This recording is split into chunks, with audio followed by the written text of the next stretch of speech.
કરજણ ભરત મુનિ હોલ ખાતે રોજગારી મેળો યોજાયો। તાલુકાની 12 કંપનીઓમાં 500 જેટલા લોકોને રોજગારી આપવાનો નિર્ધાર।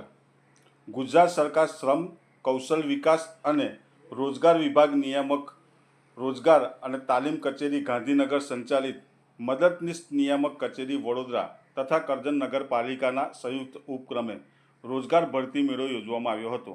કરજણ ભરત મુનિ હોલ ખાતે કરજણ ધારાસભ્ય અક્ષય પટેલની અધ્યક્ષતામાં યોજવામાં આવેલા ભરતી મેળામાં કરજણની આસપાસની 11 જેટલી કંપનીઓમાં 500 જેટલા લોકોને રોજગારી માટે કંપનીઓ હાજર રહી હતી।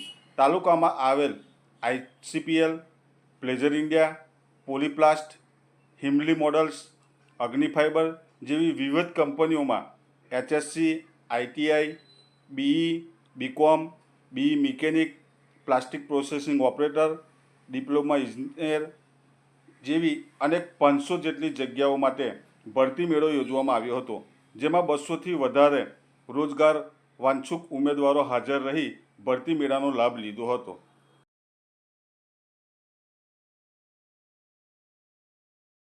આજરોજ કરજણ મુકામે ખાસ કરીને જિલ્લા કક્ષાના અને તાલુકા કક્ષાના રોજગાર ભરતી મેળાનું આયોજન કરવામાં આવ્યું છે। આજના ભરતી મેળામાં લગભગ 500થી વધારે વેકન્સી માટે 12 જેટલી કંપનીઓ હાજર છે, જેમાં વિવિધ ટેકનિકલ અને નોન ટેકનિકલ જગ્યાઓ, જેમાં ધોરણ 10 પાસ, 12 પાસ, ITI, ગ્રેજ્યુએટ અને ટેકનિકલ BE થયેલા ઉમેદવારો માટે પણ આજના ભરતી મેળાનું આયોજન છે। સાથે સાથે ઉમેદવારોને અનુબંધમ નામ નોંધણી કેમ્પ, જે સરકારનું ઓનલાઈન પોર્ટલ છે, જેની અંદર પણ ઉમેદવારોને કઈ રીતે રોજગારી પ્રાપ્ત થાય તેના માટેનું રજિસ્ટ્રેશન કેમ્પ રાખવામાં આવેલું છે। સાથે સાથે ઉમેદવારો જે સેલ્ફ એમ્પ્લોયમેન્ટ અને જ્યારે વિદેશમાં ઓવરસીઝ કે એમ્પ્લોયમેન્ટ કે ગાઈડન્સ માટે જવું છે તેઓ માટે પણ આજે ગાઈડન્સ સેમિનારનું પણ આયોજન કર્યું છે। આપણે રોજગાર કચેરી વિશે તો વાત કરીએ તો આપણે સેકન્ડ વર્લ્ડ વોરથી લઈને તેની કામગીરીની ભૂમિકા રહી છે, જેમાં યુદ્ધમાં જે લોકો ફાજલ થતા હતા તેઓને રીસેટલમેન્ટ કરવાના કામથી આ કચેરીની શરૂઆત આપણે થઈ હતી।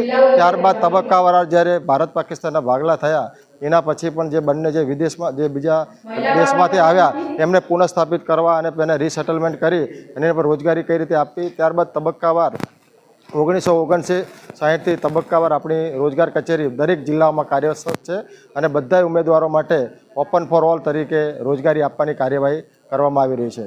એ રીતે રોજગાર કચેરીની વાત વડોદરામાં આજે 2 કચેરીઓ કાર્યરત છે। એક મદદનીશ નિયામક રોજગારની કચેરી, જે ગ્રેજ્યુએટ સુધીના ઉમેદવારોને રોજગારી માટે મદદરૂપ થાય છે, અને યુનિવર્સિટીમાં પણ આ એક રોજગાર કચેરી કાર્યરત છે, જે માસ્ટર થયેલા ઉમેદવારો હોય તેમને આગળ ફર્ધર એજ્યુકેશન અને રોજગારી માટે મદદરૂપ થતું હોય છે, જેને યુનિવર્સિટી એમ્પ્લોયમેન્ટ બ્યુરો કહેવામાં આવે છે। કરજણ નગરપાલિકાના સંયુક્ત ઉપક્રમે આજે જે રોજગાર ભરતી મેળો કરજણમાં જે રાખવામાં આવેલો, એની અંદર 500થી પણ વધારે જે ખાલી જગ્યાઓ હતી એના માટેનો આ ભરતી મેળો હતો। એમાં વિવિધ 11 કંપનીઓએ ભાગ લીધો છે।